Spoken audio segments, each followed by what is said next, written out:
పార్వతీపురం మన్యం జిల్లా కొమరడ మండలంలో ఏనుగులు గడిచిన 4 రోజులుగా అర్థం, కుమ్మరగుంట, కంబవలస, గంగిరేవలస, గుణనపురం ఏరియాలో మొత్తం టమాటా రైతులు కదండి.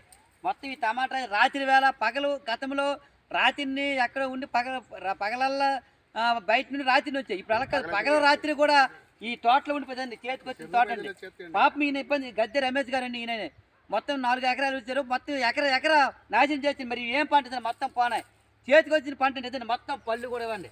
కాబట్టి ఇలాంటి సందర్భంలో 2017 నుండి సుమారు ఇప్పటికి 8 సంవత్సరాలు అవుతుంది. ఈ ఏరియాలో రైతులు బిక్కుమని బతికే పరిస్థితి ఉంది. ఎన్నిసార్లు నష్టపరిహారం కూడా ఇంతకు ఇవ్వలే. ఇప్పుడు సుమారు 2.5 సంవత్సరాలుగా నష్టపరిహారం కూడా ఇవ్వలే.